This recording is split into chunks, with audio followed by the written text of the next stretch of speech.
आज का current affair analysis शुरू करते हैं। ठीक है, हाल ही में आईसीसी अंतर्राष्ट्रीय क्रिकेट परिषद द्वारा किस देश की सदस्यता को रद्द कर दिया गया है? तो कनाडा। हाल ही में आईसीसी अंतर्राष्ट्रीय क्रिकेट परिषद द्वारा किस देश की सदस्यता को रद्द कर दिया गया है? तो कनाडा का capital Ottawa, currency dollar, PM कौन है? Mark Carney. कनाडा से कुछ संविधान में लिया गया है, उसके बारे में देख लेते हैं। राज्यपाल की नियुक्ति कनाडा से लिया गया। अवशिष्ट शक्ति केंद्र में कनाडा से लिया गया है। सशक्त केंद्र के साथ केंद्रीय व्यवस्था कनाडा से लिया गया है। फॉरेन मिनिस्टर क्या है, कौन है कनाडा का? इंडियन ही है, अनीता आनंद करके। ठीक है, तो आईसीसी ने सदस्यता रद्द कर दिया कनाडा को। तो आईसीसी के बारे में देख लेते हैं। आईसीसी इंटरनेशनल क्रिकेट काउंसिल, ठीक है, जिसका अभी हेडक्वार्टर है दुबई यूएई में, और चेयरमैन है जय शाह, और इस्टेब्लिश हुआ था 15 जून 1909 को। ठीक है, और आईसीसी का नाम इंटरनेशनल क्रिकेट काउंसिल से पहले उसका नाम था इंपीरियल क्रिकेट कॉन्फ्रेंस इंटरनेशनल, उसके बाद पड़ा इंटरनेशनल क्रिकेट कॉन्फ्रेंस। 1987 में आईसीसी नाम पड़ा, international cricket council. Okay, next news देखते हैं। हाल ही में विश्व पर्यावरण दिवस कब मनाया गया है? तो विश्व पर्यावरण दिवस 5 जून को मनाया जाता है। वर्ल्ड इन्वायरमेंट डे प्रतिवर्ष 5 जून को मनाया जाता है। यह संयुक्त राष्ट्र का प्रमुख अभियान है, जिसकी शुरुआत 1973 में पर्यावरण संस्करण के प्रति वैश्विक जागरूकता बढ़ाने और लोगों को प्रकृति की रक्षा के लिए प्रेरित करने के लिए मनाया जाता है। इसका थीम क्या है विश्व पर्यावरण दिवस का? Inspired by nature for climate for our future. क्या है theme? Inspired by nature for climate for our future. ठीक है, अब 1973 से मनाया जाता है पर्यावरण दिवस। तो 1973 में और भी कुछ हुआ था, जैसे में प्रोजेक्ट टाइगर 1973 में ही लॉन्च किया गया था। तो प्रोजेक्ट टाइगर 1973 में, तो प्रोजेक्ट एलिफेंट भी लॉन्च किया गया था, प्रोजेक्ट एलिफेंट 1992 में। उसके बाद फिर चीता, प्रोजेक्ट चीता भी लॉन्च किया गया था 17 सितंबर 2022 को। ठीक है, 17 सितंबर 2022 को प्रोजेक्ट चीता, 17 सितंबर को मोदी जी का बर्थडे है, उसी दिन लॉन्च किया गया था। उसके बाद 16 सितंबर को क्या मनाया जाता है? तो वर्ल्ड ओजोन डे। ठीक है, नेक्स्ट न्यूज। हाल ही में किस राज्य सरकार ने पुण्य श्लोक अहिल्या देवी होलकर शेतकारी कर्ज मुक्ति योजना को मंजूरी दी है? शेतकारी कर्ज मुक्ति योजना की मंजूरी दी है, तो महाराष्ट्र। ठीक है, तो इसमें क्या होता है, जिसमें 2 लाख तक किसानों का अल्पकारी ऋण माफ हो जाएगा। ठीक है, पुण्य श्लोक अहिल्या देवी होलकर शेतकारी कर्ज मुक्ति योजना लॉन्च किया गया महाराष्ट्र के द्वारा, जिसमें 2 लाख तक किसानों के अल्प ऋण माफ कर दिया जाएगा। तो मुंबई के द्वारा किया गया महाराष्ट्र। तो सीएम कौन है महाराष्ट्र का? देवेंद्र फडणवीस। गवर्नर जिष्णु देव वर्मा। लोकसभा सीट 48, राज्यसभा 19 और विधानसभा 288।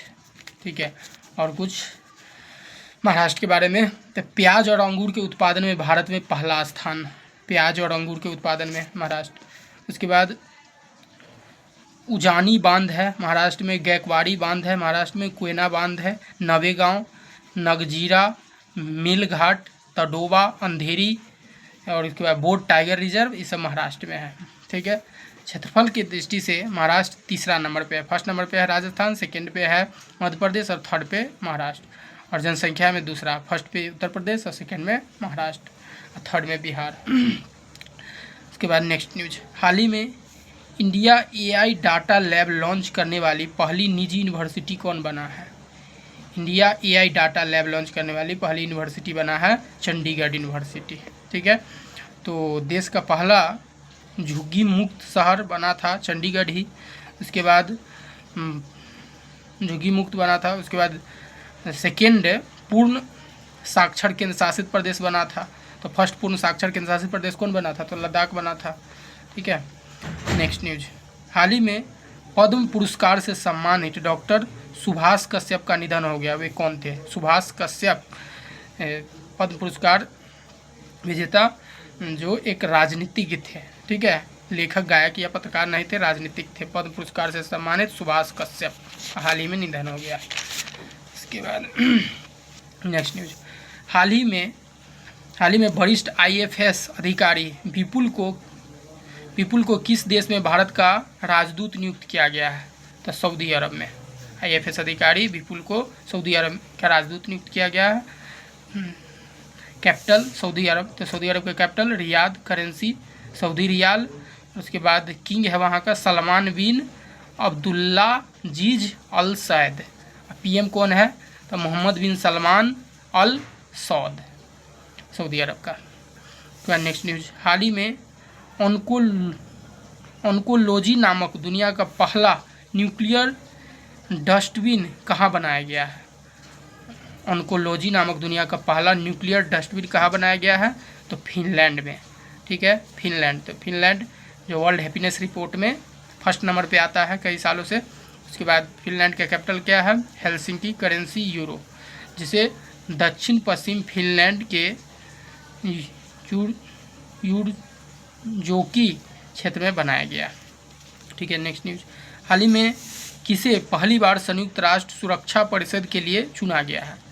पहली बार सुरक्षा परिषद के लिए चुना गया है वो कौन कंट्री? तो किर्गिस्तान, ठीक है। सुरक्षा परिषद संयुक्त राष्ट्र द्वारा, मतलब हाल ही में किसे पहली बार संयुक्त राष्ट्र सुरक्षा परिषद के लिए चुना गया है? तो किर्गिस्तान। गैर अस्थायी सदस्य जो होता है UNSC में वो 10 होता है, और अस्थायी सदस्य 5 होता है, जिसमें है अमेरिका, रसिया, ब्रिटेन, फ्रांस और चाइना। और अस्थायी सदस्य जो 10 होता है, जो 2 साल पे बदलते रहता है। भारत उसमें 8 बार बन चुका है, 2021-22 में लास्ट था, ठीक है। तो इस बार कौन बना है? किर्गिस्तान को क्या बनाया गया? हाल ही में किसे पहली बार संयुक्त राष्ट्र सुरक्षा परिषद के लिए चुना गया है? तो किर्गिस्तान को, ठीक है। गैर अस्थायी सदस्य के रूप में ऐतिहासिक जीत हासिल किया है किर्गिस्तान जो एशिया का, मतलब रसिया से अलग हुआ था, 15 कंट्री उसी में से एक है। तो किर्गिस्तान का कैपिटल क्या है? तो Bishkek, currency Kyrgyzstani som, president Sadyr Japarov, ठीक है। उसके बाद एक न्यूज, CBSE के अध्यक्ष के रूप में तो बताए थे, जो CBSE के अध्यक्ष अब जो बना है CBSE के नए सचिव बना है कौन?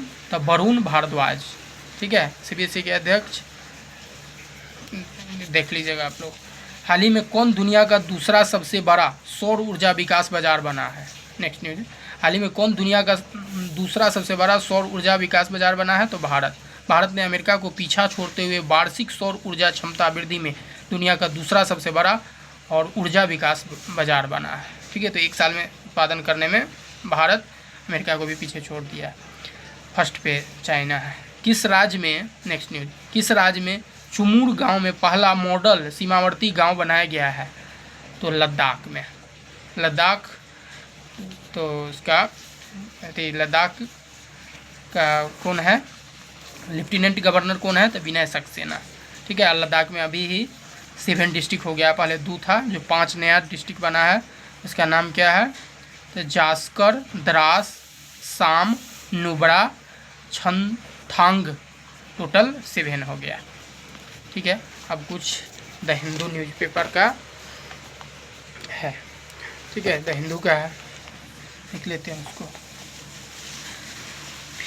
5 killed several injured in Bihar hospital fire, ठीक है। तो मुजफ्फरपुर में हाल ही में आग लग गया था हॉस्पिटल में, जिसमें 5 लोग मर गए थे और कई लोग घायल हो गए थे।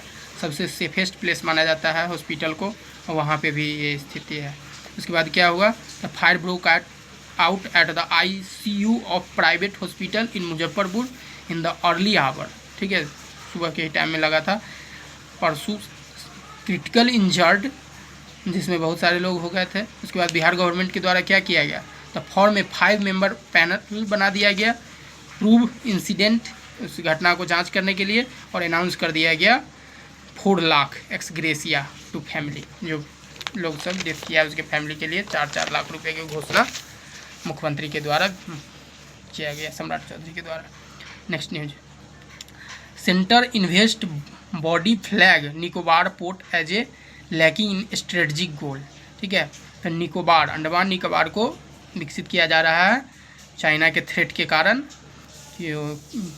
चाइना थ्रेट के कारण 81,000 करोड़ का प्रोजेक्ट है, जिसमें लाखों पेड़ को काटा जाएगा उसको डेवलपमेंट करने के लिए। Cost in maritime less.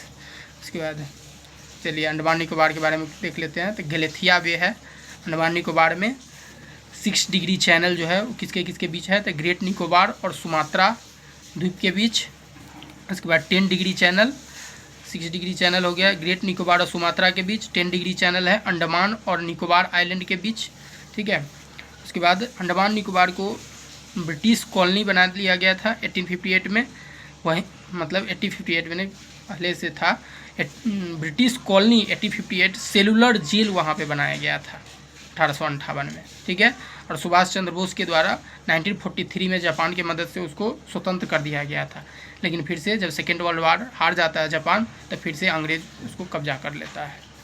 ठीक है, next news, India UK launch observatory to expand critical mineral partnership. Critical mineral के बारे में फिर से पार्टनरशिप। क्रिटिकल मिनरल जो लीड पूरे दुनिया में 60 से 70% चाइना अकेले रखता है। Joint operated IIT Dhanbad plus Cambridge university मिलकर के क्रिटिकल मिनरल पे काम करेगा। Because China control 60 to 80% critical mineral. Top critical mineral में क्या सब आता है, लिथियम, कोबाल्ट, ग्रेफाइट, वेंडियम। ठीक है, जो इसी से सारा इलेक्ट्रॉनिक, मोबाइल, कंप्यूटर या व्हीकल सब भी इसमें यूज होता है। लिथियम भंडार भी मिला था जम्मू कश्मीर 2023 में, बहुत बड़ा भंडार, लेकिन इसको यूज नहीं किया जा रहा है। इसके बाद next news, energy tie up top bilateral agenda as Modi meet Delcy Rodriguez acting president visit India. ठीक है, तो एनर्जी टाई अप के लिए कहाँ के प्रेसिडेंट आए हैं इंडिया, तो अर्जेंट वहाँ के हाँ मदुरो कराकस। ठीक है, विजिट किया है। Energy tie up top bilateral agenda as a Modi meet Delcy Rodriguez acting president visit किया है। 5 डे ट्रिप पे आई है, जो मादुरो वहाँ के प्रेसिडेंट को एलिज्ड एबडक्टिंग बाय US मिलिट्री जनवरी 2026 में। ठीक है, जनवरी 2026 में उसको उठा लिया था वहाँ के प्रेसिडेंट को, वेनेजुएला का प्रेसिडेंट को। ठीक है, वहाँ का राजधानी कराकस है। 303 billion BBL world largest proven oil reserve Venezuela के पास है। ठीक है, वेनेजुएला ओपेक का फाउंडिंग मेंबर भी है। ठीक है, ओपेक का स्थापना 1960 में हुआ था, जिसका हेडक्वार्टर वियना में है। वर्ल्ड हाईएस्ट वाटरफॉल जो है, सबसे ऊंचा वाटरफॉल वेनेजुएला में ही है, एंजल फॉल के नाम। ठीक है, next news, understanding SPF number on sunscreen location and how it is measured. ठीक है, तो SPF एक क्रीम है जो धूप में निकलने से पहले लगाया जाता है, उसके बारे में है। रेडिएशन से बचाता है SPF, स्किन कैंसर से भी बचाता है। SPF 15 में 93% कवर करता है। SPF 30 आता है वो 97%, SPF 50 में 98%, SPF 100 में 99%। तो यदि कोई लगाता है, लड़की सब ज़्यादा लगाती है, SPF 30 लेना चाहिए, 97% कवर कर देता है। उसके बाद next news, India expand ethanol fuel network by 2027। ठीक है, तो इथेनॉल को एक्सपेंड करने का टारगेट किया है 2027 तक। ठीक है, तो करंट अचीवमेंट कितना है, E20 अचीव कर चुका है 2025 में है इथेनॉल ब्लेंडिंग में। अब फ्यूचर गोल क्या है, E20 के बाद E85 एंड E100 फ्यूल।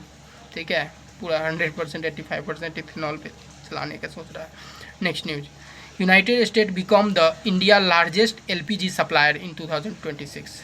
ठीक है, तो अब पहले जो होता था LPG लिक्विफाइड पेट्रोलियम गैस, उसका फुल फॉर्म होता है अर्लियर डोमिनेशन। इंडिया पहले को ज़्यादा करता था इंडिया एक्सपोर्ट करता था, इंपोर्ट करता था, तो गल्फ़ कंट्री से, जैसे सऊदी अरेबिया, यूएई, कतर, लेकिन अब जो है यूएस हो गया है। ठीक है, तो कंपोजिशन क्या चीज़ से बनता है एलपीजी, तो प्रोपेन और ब्यूटेन को मर्ज करके बनाया जाता है।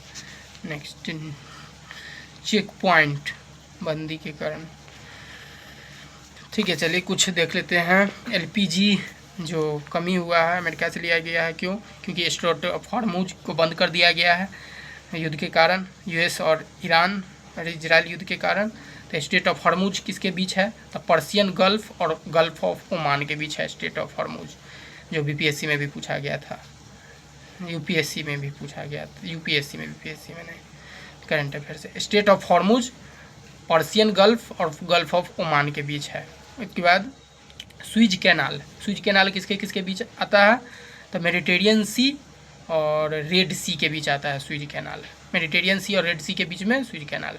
पनामा कैनाल, पनामा कैनाल वो भी बहुत महत्वपूर्ण है। अटलांटिक पैसिफिक सॉरी, तो पनामा कैनाल जो आता है अटलांटिक सी और पैसिफिक ओशियन के बीच में।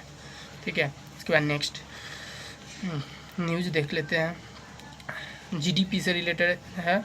GDP growth estimated at 7.7% in 25-26। Government अनुमानित था 7.6%, लेकिन इस बार जो जीडीपी ग्रोथ रेट 25-26 का आया है वो 7.7% आया है। 2026-27 में ग्रोथ को कम कर दिया गया है due to pressure by crisis in West Asia crisis के कारण। 6.6% आरबीआई के द्वारा किया गया है 26-27 में GDP growth rate. Base year को भी अपडेट कर दिया गया है, जो पहले 11-12 था अब उसको बेस ईयर को 22-23 कर दिया गया है। ठीक है, अभी क्रूड ऑयल का भी दाम घट गया है, लेकिन पेट्रोल डीजल का दाम नहीं घटेगा। क्रूड ऑयल का दाम हो गया है $95-97 पर बैरल। ठीक है, इसका नेक्स्ट न्यूज़ है MPC retain repo rate lower growth forecast. ठीक है, तो एमपीसी होता है मॉनेटरी पॉलिसी कमेटी, आरबीआई के द्वारा बनाया जाता है, जिसमें 6 मेंबर होता है। उसको में क्या, जिसमें डेवलपमेंट का बताया जाता है एमपीसी के द्वारा +4% ±2 या 2 से लेकर के और 6 तक उसका होना चाहिए, जिसमें बैंक के बारे में बताया जाता है। सीआरआर कैश रिजर्व रेशियो 3% रखना होता है, एसएलआर है 18%, रेपो रेट है 5.25%, बैंक रेट है 5.50%, और रिवर्स रेपो रेट है 3.35। मतलब रेपो रेट इस पे कम अल्प टाइम के लिए ऋण देता है आरबीआई कमर्शियल बैंक को, और बैंक रेट पे लंबे समय के लिए। और रिवर्स रेपो रेट जो आरबीआई को कमर्शियल बैंक पैसा देता है तो उस पर जो इंटरेस्ट देता है आरबीआई वो 3.35% है। ठीक है, चलिए अभी आरबीआई इसी से प्रॉफिट कमाता है, जिससे अभी गवर्नमेंट को इस साल कुछ दिन पहले बताए थे 2,86,000 करोड़ रुपया सेंट्रल गवर्नमेंट को दिया था। ठीक है, अभी डॉलर कितना, $1 इक्वल टू कितना रुपया है? तो 95, और यूरो इक्वल टू 110 रुपया का बराबर हो गया है। आरबीआई के बारे में, तो आरबीआई की स्थापना 1 अप्रैल 1935 को हुआ था। हेडक्वार्टर उसका मुंबई है, और उसका चेयरमैन कौन है? तो संजय मल्होत्रा। आरबीआई नेशनलाइजेशन कब हुआ था? तो 1949 में। ठीक है, नाउ ए डे व्हाई रूपी फॉल मोर। ठीक है, क्यों, मतलब क्यों जो है रूपी फॉल हो रहा है, रूपी करेंसी फॉल हो रहा है। तो क्रूड ऑयल मतलब डॉलर, यूरो, ये सब दूसरा करेंसी सब ज़्यादा बढ़ रहा है। तो क्यों? तो हाई क्रूड ऑयल प्रेशर, क्योंकि इंडिया ज़्यादा डिपेंडेंट है क्रूड ऑयल पे। तो नेक्स्ट मतलब उसी का next point, West Asia crisis, West Asia conflict के कारण foreign investment withdrawing money, foreign investment जो फॉरेन इन्वेस्टर सब जो था वो विथड्रॉ कर रहा है मनी इंडियन मार्केट से।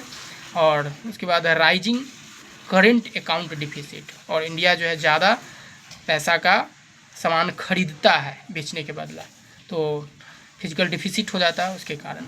इन्वेस्टर बहुत सारा इस पर काम भी किया गया है, जैसे टैक्स 12.5% को हटा दिया गया है, जो इन्वेस्टर सब को इंडिया में लगता था 12.5% टैक्स इन्वेस्ट करता था पैसा, तो अब वो हटा दिया गया है, जो लोग नहीं निकाले फिर भी निकाल रहा है।